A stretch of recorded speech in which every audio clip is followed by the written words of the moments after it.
성화의 축복은 하나님께서 거룩한 땅을 우리에게 주시는 것입니다. 우리가 하나님을 거룩하신 하나님을 내 아버지로 우리가 섬기게 되면서 우리는 하나님의 거룩한 자녀가 되고 성도가 되고 하나님 나라의 백성이 되어서 거룩한 땅을 상속받게 됩니다. 그것이 하나님께서 그 성화의 축복을 통해서 우리에게 주시고자 하시는 복입니다. 여러분, 거룩한 땅을 받기를 원하십니까?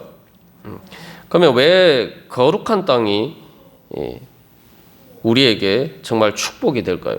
여러분들 거룩한 땅을 받기를 원하신다라고 아멘이라고 응답하셨는데 실제로 기도하실 때에 주님, 제 마음과 제 삶의 자리가 거룩한 땅으로 변화되게 하여 주시옵소서. 주님, 제 마음과 제 삶의 자리를 주님 거룩한 땅으로 제가 얻을 수 있도록 주님 주장하여 주시옵소서. 그런 기도 제목을 가지고 얼마나 기도해 보셨습니까? 여기서 다시 한번 우리가 거룩의 이 개념에 대해서 우리가 지금까지 나눈 것처럼 그 의미를 깨달아 알아야 됩니다. 그래서 거룩은 무엇이라고 나누었습니까? 바로 보물이라고 말씀드려요. 보석과 같은 것이다. 그러니까 거룩한 땅은 진짜 우리가 구해야 될 바로 귀한 천국의 보화입니다. 그렇다면 거룩한 땅이 무엇일까요? 오늘날 이 살기 어려운 이유가 뭡니까? 특별히 요즘 이렇게 제일 문제가 되고 있는 것이 젊은이들에게 이제 부동산 문제죠. 특별히 이제 서울에 사는 이 수도권에 사는 젊은이들에게는 정말 어려운 문제들입니다. 모두가 다 살기 어렵다고 하는데 우리가 생각해 보면은 사실 예전보다 우리가 얼마나 경제적으로 발전하게 되었고 얼마나 잘 살게 되었습니까? 그런데 왜 요즘 20, 30대가 더 살기 어렵다고 그래서 요즘 선거 때도 자꾸 20, 30대 얘기하는데 그 문제가 어디에 있습니까? 취직이 잘 안 되고 부동산 가격이 너무 상승해서 정상적인 노동을 통해서는 기본적으로 집을 구할 수가 없기 때문이죠.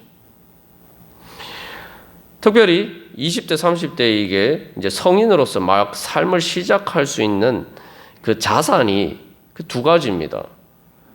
취직과 그 직업이 있어야 되고 또 직업만 있어서는 안 되죠. 또 결혼을 하려고 하면은 또 집이 있어야 됩니다. 근데 이 두 가지가 오늘날 예전처럼 그렇게 쉽지 않았단 말이죠.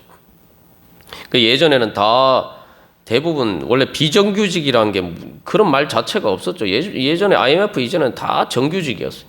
그런데 IMF 이후에 비정규직이라는 게 생겼는데 참 이상한 게 한국 경제가 발전을 하고 사실 60년 만에 최대의 수출을 성과를 거두고 경제 규모도 예전보다 이제는 이탈리아도 앞지른다. 이런 G7에 들어갈 정도로 한국 경제가 발전했다 이렇게 이야기하는데 왜 취직 자리는 더 줄어들었을까요? 정규직의 자리는 왜 줄어들었을까요? 예전에 정규직이었던 자리가 전부 다 비정규직이 되었죠. 거기다가 부동산 값이 올라가서 서울에서는 이제는 웬만큼 월급을 가지고 월급을 모아서 집을 살 수 있다. 이게 거의 이제 실현 불가능한 일들이 되어가고 있죠. 더군다나 우리가 살고 있는 이 강남은 더더군다나 그렇습니다.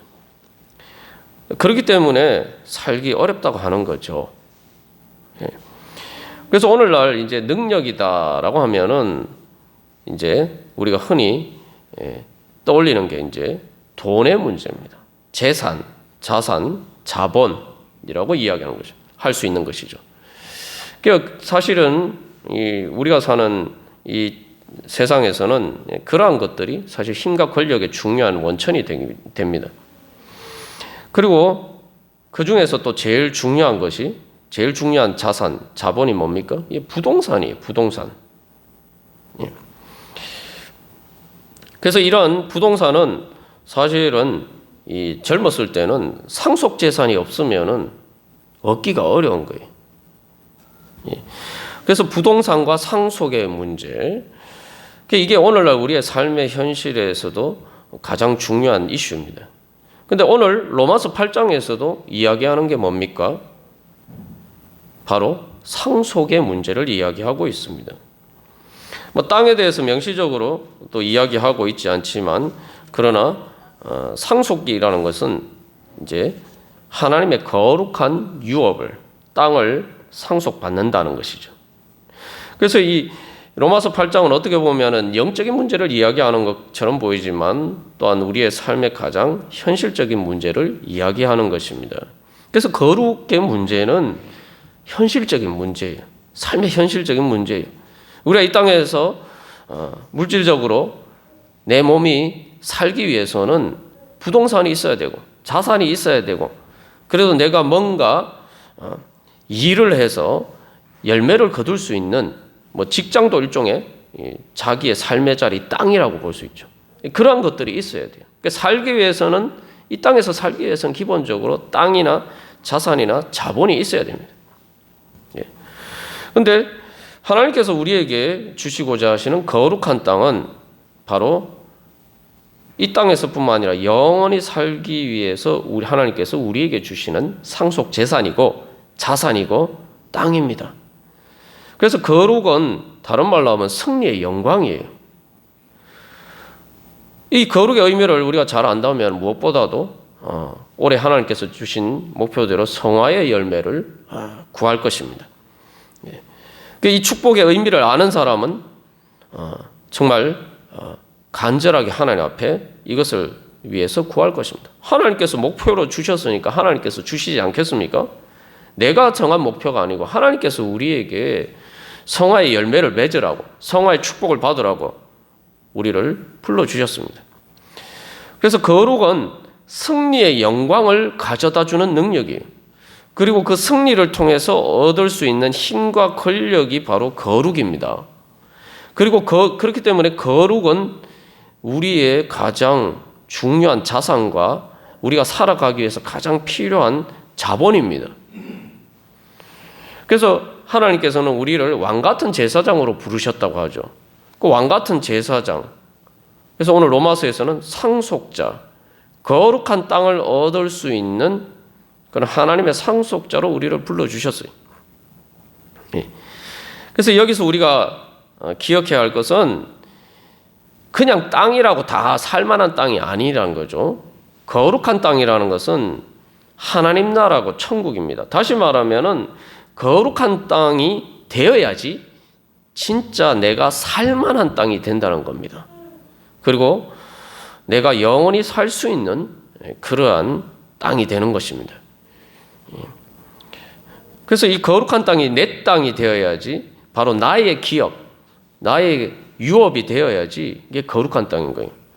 우리가 거룩의 의미에 대해서 구별하다고 선택한다라는 의미가 있다. 우리가 처음 나누었습니다만, 이 거룩한 땅이 되기 위해서는 그것이 실제로 내 땅이 되어야지 그것이 나에게 있어서 거룩한 땅이 되는 거죠. 아무리 좋은 땅이라도 내 땅이 아니면은 그건 거룩한 땅이 아닌 거예요. 나에게 있어서는. 그래서 예수님께서는 바로 이 거룩한 땅을 우리에게 주시기 위해서 바로 죄의 문제를 해결해 주셨습니다. 그래서 우리의 죄의 문제를 해결해 주시고 그 의의 능력으로 바로 사망의 권세를 깨트리시고 바로 우리의 대제사장이 되셔서 바로 거룩한 땅을 우리가 차지할 수 있도록 우리를 초대해 주셨습니다. 그래서 예수님을 대해서 이야기를 할 때 우리가 우리의 대제사장이다라고 이야기합니다. 하나님께서 우리를 부르셨을 때 베드로전서 2장 9절 말씀처럼 우리를 왕같은 제사장으로 불러주셨다. 그것은 예수님이 왕같은 제사장이시기 때문에 그 예수님을 통해서 우리가 왕같은 제사장이 될 수가 있는 거예요. 그래서 여기서 제일 중요한 것은 단순히 왕이 아니라 제사장이 제일 먼저 중요한 겁니다. 제사장은 죄의 문제를 해결하는 사람이죠. 예수님은 우리의 대제사장이 되셔서 죄의 문제를 해결해 주셨어요. 그렇기 때문에 우리에게 사망의 권세를 이기고 우리를 의의 능력으로 다스리실 수 있는 그러한 왕이 되신 거죠. 그래서 우리가 지난번에도 나누었습니다만 우리가 어떤 왕을 원합니까? 어떤 지도자를 원합니까? 의로운 왕이 다스리는 나라가 행복한 나라가 되죠. 사람들이 그렇습니다. 이게 참 모순적이라서 자기가 죄를 지을 때는 의로운 지도자를 원하지 않아요. 우리가 그냥 상식적으로 쉽게 생각하면은 다 부정부패가 없고 의로운 나라를 원한다. 그 깨끗한 나라, 정의의 나라를 원한다. 우리가 다 이렇게 생각하지만 정작 내 삶의 현실에서 부딪힐 때는 꼭 그렇지 않습니다. 왜냐하면은 의로운 지도자 밑에 있으면 별로 우리 흔히 속된 표현으로서는 콩고물이 떨어지는 게 없어요. 정당한 대가 이외에 뭔가 이렇게 내가 횡재할 수 있는 그런 부당한 이익이 없다 이 말이죠. 그렇기 때문에 사람들이 의로운 지도자를 좋아하는 것처럼 생각되지만 실제로 많은 경우 그렇지 않은 경우가 많아요. 그래서 어떻게 보면 사람들이 좋아하는 지도자는 부정부패를 통해서 이렇게 비자금을 마련해서 그리고 그 일에 참여하는 자기 밑에 사람들에게 그것을 나누어줘. 그래서 그 일을 같이 하고 이 사람들이 실제로 자기의 삶에서는 그런 것들을 좋아하는 경우가 많아요. 당장에 눈앞에 이익이 되기 때문이죠. 그러나 문제는 그런 자리에 소외되는 사람들은 어떻게 됩니까? 그래서 우리가 진짜 실제로 우리의 삶에서 나는 진짜 의로운 지도자를 원하느냐. 그러니까 의로운 지도자 밑에 있으면 일하는 사람들은 피곤할 수도 있죠. 예.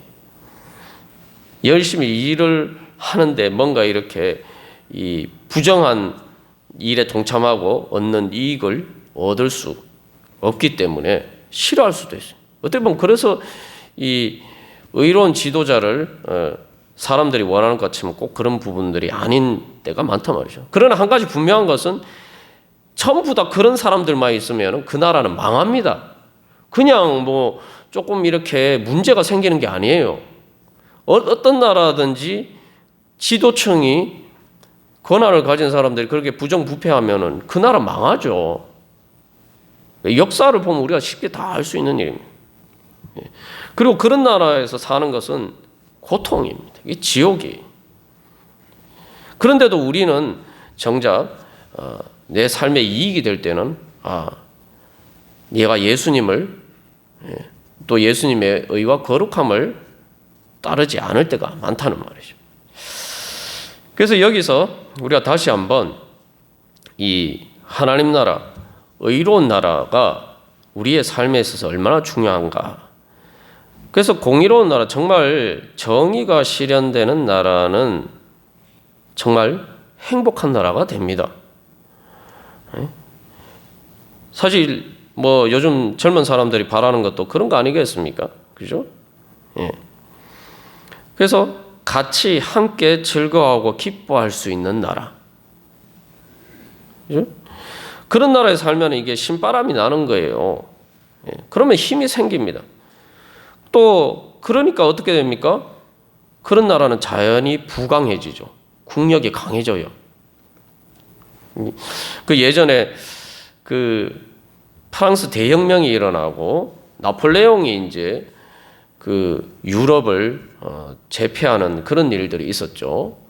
근데 그 프랑스 혁명이 일어나고 프랑스의 나폴레옹 군대가 어떻게 유럽을 제패할 수 있었느냐. 물론 나폴레옹이 뛰어난 전략 전술가이고 또 재능이 있기도 합니다만 그것만 가지고 된 일이 아니에요. 중요한 원인이 하나 있어요. 왜냐하면 나폴레옹의 군대는 프랑스 대혁명을 통해서 이제 프랑스 사람들은 예전엔 노예로 살았단 말이죠. 자기가 이 일을 해도 그게 자기에게 성과가 돌아오지 않았는데 이제 자유인이 됐단 말이죠. 그래서 그 자유를 억압하려는 다른 나라들이 이제 쳐들어왔을 때에 이 사람들은 왕을 위해서 싸우는 게 아니라 나폴레옹을 위해서 싸우는 게 아니에요. 자기의 자유를 위해서 싸우는 거예요. 그러니까 그런 군대를 누가 이깁니까? 그 다른 나라 군대는 어떠냐면 그렇지 않아요. 왕을 위해서 싸우는 거예요. 자기를 위해서 싸우는 게 아니고 그리고 돈 받고 싸우는 용병이었고 그러니까 전쟁을 하면 이게 승패 게임이 안 되는 거예요. 그게 무슨 말씀을 드리냐면은 사람이 이게 정의로워서 자기의 몫을 정당하게 받으면은 힘이 생겨요. 아, 내가 일한 만큼 뭔가 열심히 그래도 일을 하면은 내가 잘 살 수 있구나.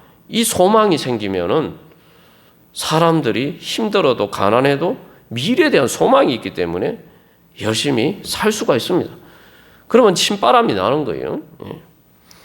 오늘날 이제 문제는 젊은 세대들이 그러한 소망을 가질 수 있는 나라가 우리나라가 그런 나라인가 이제 그런 부분에 문제가 생겼기 때문에 이제 자꾸 20, 30대들이 힘들다고 하는 거죠.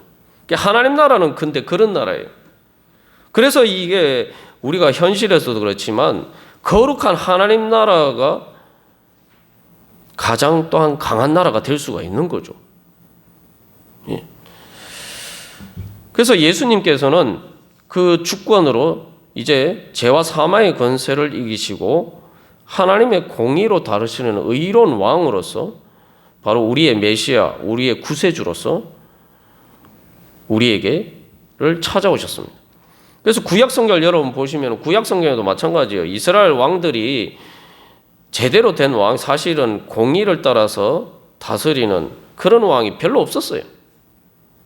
이스라엘 지도층도 마찬가지였고. 그렇기 때문에 이스라엘 백성들이 살기가 맨날 힘든 거예요. 그러니까 메시아를 구하는 거예요. 그래서 구약성경을 여러분 통독하다 보시면은 예수님 메시아 되냐는 전부 뭐예요? 의의 왕이에요. 의의 왕, 평강의 왕.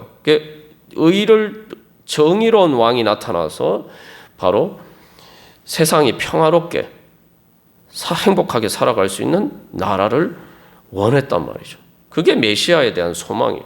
예수님께서 바로 우리에게 그러한 메시아로 우리를 찾아오셨습니다. 예수님은 그냥 단순한 그런 왕이 아니라 세상의 왕들은 뭐 아무리 의로운 왕이라고 해도 여러 가지 모순들이 있고 문제가 있지만 예수님은 완전히 거룩하신 분으로서 우리에게 바로 하나님 나라를 이루어 주시고 또 우리를 바로 그 하나님 나라의 백성으로 삼아 주시기 위해서 우리를 불러 주셨습니다. 우리가 여러 번 나누었습니다만 오늘날도 보면은 많은 사람들이 뭐 시리아 난민이나 이런 사람들이 목숨 걸고 그 바다를 건너가다가 많은 사람들이 죽기도 하는데 목숨 걸고 유럽으로 이민을 가려고 해요. 중남미에서도 마찬가지입니다. 뭐 부정부패로 뭐 나라가 엉망이다 보니까 살기 위해서 또 미국으로 가려고 해요. 미국이나 보통 그 사람들이 가고 싶어하는 나라가 왜 살기 좋은 나라가 됐습니까? 그나마 정의로운 나라이기 때문이죠. 하나님께서는 우리에게 그렇게 거룩한 나라의 백성으로 불러주셨어요. 이게 얼마나 큰 축복이에요. 거룩한 나라의 백성이 된다는 것은 그래서 행복해진다라는 것이죠. 그런데 우리가 이 하나님 나라의 축복이 정말 놀라운 것은 바로 그 하나님 나라의 백성이 되면은 하나님께서 우리에게 땅을 주신다는 겁니다. 이 세상에 이런 좋은 나라가 어디 있습니까? 그죠? 그 나라의 시민권을 얻으면은 땅을 받는다는 거죠. 그러니까 우리가 하나님 나라의 백성이 되면 하나님께서 우리에게 땅을 주십니다. 또 다른 말로 하면 하나님이 주인이 되시고 예수님이 우리의 왕이 되시면은 예수님은 어떤 분인가? 우리에게 땅을 나누어 주시는 분이란 거예요. 그 죄의 권세를 예수님께서 이기시고 우리에게 자유를 주셨어요. 그죠? 그 죄의 권세에서 자유할 수 있게, 죄의 종에서 우리를 자유하게 하셨어요. 근데 예수님은 우리에게 단순히 자유로만 주신 게 아니라 땅도 주십니다. 그게 바로 부활의 능력이에요. 사람이 자유만 있다고 살 수 있습니까? 땅이 있고 뭔가 이렇게 살아갈 수 있는 이 자본이나 자산이 있어야 되죠. 그래야 살 수 있잖아요. 그러니까 하나님께서는 예수님을 통해서 우리를 해방시켜 주시고 이제는 우리가 살 수 있는 거룩한 땅도 주십니다. 그게 바로 하나님의 구원의 은혜입니다. 그래서 오늘 이 로마서 8장 17절에서는 뭐라고 이야기합니까? 자녀라고 이야기하죠. 우리가 하나님의 자녀. 그 16절에서도 우리가 하나님의 자녀다라고 이야기를 하는데, 우리가 이 예수님이 우리의 주님이 되고 예수님이 우리의 왕이 되면은, 우리가 예수님이 다스리는 하나님 나라의 백성이 되면은 어떻게 땅을 얻을 수 있느냐? 그것은 바로 우리가 하나님 아버지의 아들이 되기 때문이에요. 이게 이제 중요한 겁니다. 그래서 이제 성경은 예수님을 맏아들이다 이렇게 표현하기도 합니다. 그래서 실제로 이제 로마서 8장 29절에서도 예수님을 맏아들이 되게 하려고 하셨다. 아니, 뭐 예수님하고 우리가 뭐 형제지간이라고? 사실 조금 충격적인 말일 수도 있습니다만 성경에는 그렇게 얘기해요. 히브리서에서도 그렇게 얘기합니다. 그게 무슨 얘기냐면은, 하나님이 우리가 하나님 나라의 백성이 되면 우리를 하나님의 자녀로 삼아 주시고 우리를 예수님과 같은 왕 같은 제사장으로 만들어 주시는 거죠. 그러니까 한번 생각해 보십시오. 하나님 나라는 하나님이 왕이고, 그죠? 하나님의 왕이시잖아요. 근데 내가 그 하나님의 자녀예요. 그 왕의 자녀가면 뭡니까? 하나님의 왕의 자녀는 뭐 왕자와 공주 아닙니까? 그 예전에 주일학교 때 뭐 제일 많이 불렀던 찬양 중에 왕 나는 왕자다 뭐 이런 찬양을 했는데, 그게 진짜 이 복음의 진리를 담고 있는 그런 찬양이에요. 하나님이 내 하나님 보고 아버지다. 그 하나님 아버지라고 정도가 아니라 한 15절에서 하나님 아빠다고 부르는데, 근데 그 하나님이 왕인데 왕이시란 말이죠. 그러면은 나는 뭡니까? 나는 하나님의 왕자와 공주죠. 그게 지금 로마서에서 그 이야기를 하고 있는 거 아닙니까? 그죠? 그래서 뭐라고 얘기합니까? 자녀이면은 상속자, 하나님의 상속자라는 거죠. 그런데 그래서 뭐라고 얘기하면 그리스도와 함께한 상속자, 이 함께한 상속자라고 하는데, 이게 다른 말 쉽게 말하면 공동 상속자. 그러니까 예수님 맏아들이에요. 그러니까 우리가 예수님의 공로에 참여하는 거예요. 그래서 성경에 참여라는 표현이 많이 나옵니다. 참여. 여러분, 이 성경을 읽다가 참여라는 말이 뭐 빌립보서에도 나오고 하는데, 이 참여라는 말이 진짜 좋은 말이에요. 뭐냐면은 몫을 나누어 주신다는 거예요. 그러니까 예수님이 십자가 부활을 통해서 예수님이 이루신 그 공로, 그 예수님이 다 가져서도 우리가 뭐 할 말이 없죠. 당연히 예수님이 하신 일이니까 예수님이 가져야 되는데, 예수님이 그 십자가 구속의 열매로 하나님 나라를 얻으셨단 말이죠. 왕권을 하나님 아버지에게서 왕권을 받으셨는데, 그 하나님 나라의 몫을 우리에게 나누어 주신다는 거예요. 그러니까 우리가 그 몫에 참여한다는 거예요. 이 쉽게 말하면 요즘식으로 하면 우리가 이제 일종의 하나님 나라의 주주가 된다는 거죠. 그래서 상속자라고 이야기하는 겁니다. 이제 예전에 이제 중국에서 황제가 있죠. 황제의 후계자로 황태자라고 이야기하죠. 그죠? 근데 이제 황태자 말고 여러 또 그 황제 아들들이 있잖아요. 그 아들들은 뭐가 됩니까? 왕이 돼요. 네. 그래서 각 지방에 이렇게 영토를 조금씩 떼어가지고 그 지역에서 왕으로 이렇게 살 수 있도록 해줍니다. 쉽게 말하면 그런 거예요. 그래서 하나님의 상속자라는 거예요. 예수님 공동 상속자. 우리가 하나님 나라의 백성이 된다는 것은 그저 단순한 뭐 하나님 나라의 시민이 된다는 게 아니라, 뭐 시민이라는 의미 자체도 사실은 원래 예전에, 요즘은 뭐 서울 시민 뭐 이렇게 얘기합니다만, 원래 이제 시민이라는 건 그리스나 이런 곳에서 노예가 아닌 자유인을 얘기하는 거예요. 그래서 이게 투표권과 어떤 그래서 의무와 권한을 가지고 그 국가의 그 정치에 참여하고, 그래서 그 몫을 나눌 수 있는 권한이 있는 사람들을 시민이라고 이야기했죠. 그러니까 이제 모든 사람들이, 대부분의 사람들이 말 그대로 시민이 된 것은 사실 뭐 역사적으로도 얼마 되지 않습니다. 시민이 되는 가장 중요한 증거 중에 하나는 이제 투표권을 가지는 거죠. 이제 세상에서 그렇습니다만, 그래서 우리가 이제 하나님 나라의 백성이 된다는 것은 하나님 나라의 자녀로서이기 때문에 하나님 나라의 몫에 하나님 나라에 내 몫이 생긴다는 거예요. 내 몫이. 이게 바로 하나님께서 우리에게 주시는 거룩한 땅입니다. 그 몫이 바로 거룩한 땅이에요. 그 성화의 열매는 바로 그런 것입니다. 그래서 우리가 내가 성화가 되어야지 내가 그 몫을 받을 수가 있어요. 그런데 그렇잖아요, 여러분. 아무리 뭐 부모가 재산이 많아도 그 재산을 내가 뭔가 받아서 이렇게 누릴 수 있으려면은 내가 성장을 해야 되죠. 뭐 요즘 뭐 뉴스에 가끔 나옵니다. 뭐 사람들이 부러워하기도 하죠. 야, 아직 뭐 이 초등학교도 졸업 안 했는데 뭐 주식을 엄청 가지고 있는 주식 부자들이 뭐 많다. 뭐 이런 게 이제 가끔 뉴스에 나오잖아요. 근데 여러분 그 주식 가지고 있으면 뭐 합니까? 우리는 아무 소용이 없어요. 이게 이제 자라서 교육을 받고 이제 성인이 돼서 이제 성인이 되어야지 그것을 재산권을 행사를 할 수가 있어요. 성인이 되기 전까지 법적으로 그 미성년자이기 때문에 부모의 동의 없이는 재산을 처분할 수가 없습니다. 세상에서도 그래요. 그러니까 우리가 성화가 된다는 건 뭐냐면은 바로 하나님이 주신 그 거룩한 땅의 은혜를 누릴 수 있도록 우리가 자라가야 되는 거예요. 자라야지 그걸 내가 누릴 수가 있는 거예요. 성화의 축복을 누릴 수가 있는 겁니다. 그래서 오늘 로마서 8장에서는 성령님을 우리에게 주셨고 그 성령님을 통해서 중요한 것은 뭐냐면 우리가 이제는 하나님의 자녀가 되었는데 하나님의 자녀가 됐다는 것은 성령님을 통해서 내 안에 영이 탄생했다는 거예요. 내 안에 예전에는 예수를 믿고 성령을 받기 전에 내 안에 영이 없었어요.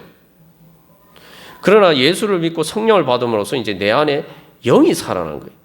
이게 중요한 겁니다. 그래서 16절에 보시면은 15절에 아빠 아버지라고 부르는다. 양자의 영을 받았다. 그 영을 받고 나니까 우리 안에 영이 생겨요. 그죠? 그래서 16절에 우리의 영이라고 등장하죠. 우리의 영. 그죠? 예. 근데 여러분 중요한 것은 그래서 이 하나님의 나라의 시민으로서 그 거룩한 땅을 은혜를 누리려면은 바로 우리에게 바로 이 영이 있어야 돼요. 바로 성령을 통해서 거듭난 거룩한 영이 있어야 됩니다. 그럼 영이라는 게 뭐냐? 영은 바로 우리를 지배하는 우리에게 있어서 주권자의 위치를 가지는 게 영입니다. 이 영적인 원리를 잘 깨달아 알아야 돼요. 내가 왜 성화의 축복을 누리지 못하냐? 하나님의 은혜 주신 걸 내가 제대로 못 누리지 못하느냐? 내 영이 자라지 않아서 그래요. 그리고 내 영을 내가 성령님을 따라서 내 영이 자라지 않았기 때문에 그래요. 내 영이 자라는 만큼 우리가 하나님 주신 축복을 누릴 수가 있어요. 왜냐하면 영이 우리의 모든 것을 지배합니다. 내 생각과 감정과 의지, 그리고 막 우리는 세상의 바람에 따라서 막 내 안에 또 죄악에 따라서 옛자의 그 죄악을 따라서 뭐 여기서는 이제 로마서는 육신대로 그 육신의 바람에 따라서 외부의 바람에 따라서 내 생각과 감정과 의지가 막 흔들리는 거예요. 그거에 따라서 움직이는 거예요. 그 왜 그런 상태가 발생하느냐? 내 안에 영이 없기 때문에. 그 영이 있긴 있는데 영이 너무 어려요. 그 영이라는 게 뭐냐? 영이라는 것은 내 생각과 감정과 의지를 지배하는 거예요. 지배하고 다스리는 거예요. 그리고 그것을 통해서 내 행동을 지배하는 겁니다. 그 로마서 7장에서 이제 그 이야기를 하고 있죠. 근데 문제는 우리가 예전에 예수를 믿기 전에는 성령 받기 전에는 내 영의 자리에 내 영이 있는 게 아니고 성령을 통해서 태어난 내 영이 있는 게 아니고 죄가 내 영의 자리를 차지하고 있어요. 그러니까 나는 죄의 종이에요. 내 생각과 감정과 의지와 내 행동이 영을 따라서 하지 않고 내 영의 자리를 차지하고 있는 죄에 따라서 움직이니까 죄의 종이 되고 죄의 종이 되니까 괴로운 거예요. 사는 게 괴로운 거예요. 그래서 여기서 우리가 다시 한번 이 땅의 문제와 관련해서 질문해 볼 필요는 제가 앞에서 거룩한 정말 의로운 지도자를 사람들이 원하느냐 그 질문을 제가 던졌고 우리가 그 질문에 대해서 조금 나누어 보았습니다만 조금 더 직접적으로 나는 의로운 왕인가 내가 왕이 되는 세상은 행복한 세상일까? 내가 진짜 왕이 된다면은, 내가 지도자가 된다면은 내 세상은 행복한 세상이 될까? 사실은 그 질문을 우리가 던져봐야 됩니다. 여러분 어떻습니까? 사실 이거 쉽게 대답하기 어렵죠. 여러분, 내가 왕이 되는 거, 뭐 예를 들면 직장에 내가 사장이 되면은 우리 회사를 다니는 사람들은 다 행복해 할까? 조금 더 좁혀서 내가 가정의 가장이라면은, 내가 우리 집의 가장인데 우리 가족들은 나 때문에 정말 행복해 하는가? 우리 가정은 정말 천국과 같은 정말 행복한 가정인가? 사실 이게 대답하기가 쉽지 않죠. 뭐 저도 마찬가지입니다. 그래, 뭐 직장이나 회사나 뭐 저기 가정은 이게 단순히 복잡한 문제들이 있고 또 사람들과 관계도 있기 때문에 뭐 어렵다고 이제 생각할 수가 있죠. 근데 우리가 조금 더 좁혀서 질문을 해보면은, 내 마음의 왕은 내가 아닙니까? 그죠? 우리 내 마음대로 하는데, 아니, 내 마음은 내 마음대로 할 수 있는 거 아닙니까? 내 마음은 진짜 내가 왕 아니에요? 그죠? 내가 왕이잖아요. 근데 여러분, 우리들의 마음, 내 마음은 행복합니까? 내 마음은 행복한, 거룩한 하나님의 나라, 거룩한 땅입니까? 뭐 저도 이렇게 경험해봤지만 내 마음이 내 마음대로 안 될 때가 많죠. 그리고 더 황당한 것은 내 마음이 괴로울 때가 많아요. 내 마음대로 하는데 내 마음이 내 마음대로 안 되고 내 마음이 괴로울 때가 많아요. 내 마음이 지옥 같을 때가 많아요. 그 왜 그렇습니까? 내가 내 마음의 주인이 난데. 그 이유가 뭘까요? 내가 영을 따르지 않기 때문에. 성령을 따르지 않기 때문에. 내 마음의 주인이 죄와 옛 자아가 되어 있기 때문에. 그래서 성경에서는, 로마서 오늘 말씀에서는 육신대로 살면 반드시 죽을 것이다 라고 했는데, 진짜예요. 진짜 죽는 거예요. 이거 반드시 죽을 것이야. 이 죽을 게 예정이 되어 있다는 거예요. 성령을 따르지 않고 사니까 죽는 것처럼 괴롭단 말이에요. 마음이 행복하지 않아요. 왜냐? 내가 죄의 종이기 때문에 그래. 내 영의 자리에, 영은 주권자의 자리인데 그 자리에 성령께서 임재하시고 그 성령의 힘을 따르는 내 영이 그 자리를 차지하고 있는 게 아니라 죄가 그 자리를 차지하고, 나는 죄의 종이 되어 있기 때문에. 그게 바로 육신대로 사는 몸의 행실이다라고 이야기하는 거예요. 우리가 그러다 보니까 내 마음도 행복하잖아요. 내 마음도 행복하지 않으니까 다른 사람들도 행복하게 해줄 수가 없어요. 그 제 종로라니까 내 마음도 행복하지 않고 다른 사람들의 행복도 빼앗고, 그러다 보니 내 자신의 행복도 자기 스스로 잃어버리고 이제 그렇게 되는 거죠. 그래서 11절에서도 너희 죽을 몸이라고 이야기하는 거예요. 죽을 몸. 그게 뭐 말 그대로 죽을 몸이 되는 거예요. 그래서 죄의 종이 되어서 그렇게 살다 보니까 죽을 몸이 되어서 내가 가진, 그래서 죄의 종이 되면은, 종이라는 게 뭡니까? 종은 자기 게 없는 게 종이에요. 그게 노예죠. 한마디로 노예죠. 노예는 열심히 일을 했는데 그 성과는 주인이 다 가져가는 거예요. 그래서 우리가 열심히 살았는데 죽음의, 죄의 종일 뿐만 아니라 죽음의 종이에요. 죽음의 순간에 가니까 내가 열심히 살아서 쌓아놓은 거 다 죽는 순간 다 내려놓고 가야 돼요.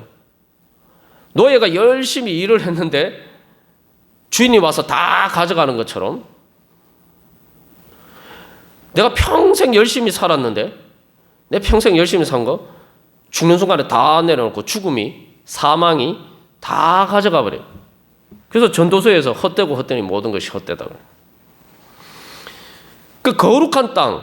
그래서 우리가 하나님의 죄에서 해방이 되어서 하나님 나라의 백성이 되어서 내 안에 영이 살아나고 그 영이 내 모든 것을 지배할 수 있는, 말 그대로 단순히 뭐 부모님에게 상속받아서 그냥 그런 자리에 있는 게 아니라 그 영이 자라서 정말 이 내 안에 또 죄의 세력이나 내 마음을 지배할 수 있을 정도로 이렇게 자라야지, 그 자라는 만큼 내 마음이 하나님의 거룩한 땅으로 변화가 되고 내 삶의 자리도 그렇게 변화가 되는 겁니다.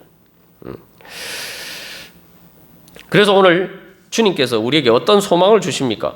8장 15절에서는 너희는 다시 무서워하는 종의 영을 받지 아니하였다는, 종의 영. 종의 영이 뭐냐면 죄를 따르는 게 종의 영이에요. 하나님께서 우리를 종으로 부르지 않으시고 뭐예요? 하나님의 자녀, 그것도 하나님을 아빠라고 부를 수 있는 하나님의 자녀로 부르셨어요. 그러니까 중요한 것은 뭡니까? 16절에서 하나님의 자녀인 것을 정언하는 게 뭐라고 얘기하죠? 성령님이신데 중요한 것은 그 다음은 친히 우리 영과 더불어. 그죠? 우리의 영을 따를 때에 우리의 영을 보면은 내가 하나님의 자녀인 것을 알 수가 있고 하나님의 그 주권이 내 안에서 나타나는 것을 쓴 바로 그 성령을 통해서 거룩한 땅으로 변화시켜 주시는 그 은혜가 우리의 영을 통해서 나타난다는 거예요. 네. 그래서 그렇게 되면은 어떻게 됩니까? 바로 우리가 이제 하나님의 상속자로서 예수 그리스도의 주권의 영이 우리를, 그 주님의 영이 우리를 지배하게 되고 그 영을 따라 하는 영을 통해서 우리가 바로 이 왕 같은 제사장으로서 우리의 마음을 변화시켜서 우리 마음이 하나님과 천국과 같은 곳이 되도록 그렇게 바꿀 수 있는 능력이 생긴다는 거지. 그래서 이제 하나님께서 아담과 하와를 창조하시고 하나님의 형상을 따라 창조하시고 주신 축복의 마지막 그 축복의 말씀의 결론이 뭡니까? 다스리라. 하나님의 형상을 따라 다스리라. 그러니까 하나님의 형상은 영이에요. 예수를 믿어 성령을 받아서 영이 살아나야지, 그게 바로 하나님의 형상입니다. 영이 없는 사람, 죽은 사람은 하나님의 형상이 아니에요. 그러니까 죄의 종노릇만 하다가 끝나는 거예요. 그러니까 영이 생기면 이제 이 영이 이제 자라면은 점점 이제 내가 성령의 인도하심에 따라 하나님의 말씀에 따라서 내 마음을 다스릴 수 있는 힘이 생기기 시작해요. 내 마음을 행복하게 만들 수 있는 힘이 생기기 시작해요. 내 삶을 거룩한 땅으로 바꿀 수 있는 힘이 생기는 거예요. 그러니까 하나님께서는 우리에게 바로 그런 은혜를 주셔서, 그래서 우리를 하나님의 상속자로 삼아주셨다. 그래서 이제는 내 마음과 내 모든 삶의 자리가 거룩한 땅으로 변화되어서 내가 이제 천국을 물려받는 천국의 상속자가 될 수 있도록 하나님께서 우리를 인도해 주시기를 원하신다는 겁니다. 그래서 로마서 8장 14절에 무릇 하나님의 영으로 인도함을 받는 사람은 하나님의 아들이다라고 얘기했는데, 그러니까 성령님께서 우리를 그렇게 하나님의 상속자가 되어서 바로 거룩한 땅을 이루어가고, 그리고 그 거룩한 땅에 왕같은 제사장으로서 하나님의 대리인으로서 그렇게 우리가 하나님 나라를 이루어갈 수 있도록 주님께서 축복을 주셨습니다. 우리가 예수를 믿었을 때 이미 하나님께서 우리에게 그런 능력을 주셨어요. 이제 우리가 그것을 소망하면서 주님, 제가 하나님 나라의 백성으로 하나님의 자녀로서 주님 그 거룩한 나라, 주님 거룩한 땅을 주여 차지하기를 원합니다. 하나님의 상속자로서 주님, 하나님의 가장 그 찬란한 유산, 주님 제가 누리고 그것을 나눠주기를 원합니다. 여기서 우리가 또 마지막으로 한 가지 기억하고 기도해야 할 것은, 상속자라고 하니까 죽으면 받는다. 세상의 상속은 그 부모님이 이제 돌아가시면 우리가 물려받잖아요. 근데 이 하나님의 상속자라고 할 때 그럼 하나님이 돌아가셔야 받습니까? 그럼 말이 안 되죠. 그럼 뭐냐? 예수님이 십자가에서 돌아가셨잖아요. 우리를 위해서. 그 예수님의 죽음을 통해서 우리가 물려받는 상속 재산이. 그 예수님이 죽으셨고 예수님 다시 살아나셨어요. 이제 예수님 이미 십자가에서 돌아가셨어요. 이미 우리가 유산을 상속받았어요. 성령을 받은 건 그거예요. 우리의 영이 거듭난 것이 바로 그겁니다. 이제 우리가 바로 그러한 상속자로서의 그러한 하나님의 은혜를 깨달아 알고 주님, 이제 하나님의 거룩한 상속자로서 주님 성화의 열매를 맺어서 주님 거룩한 땅을 이루어갈 수 있는 하나님의 백성 되게 하여 주시옵소서. 거룩의 능력으로 충만케 하여 주시옵소서. 우리 같이 기도하겠습니다.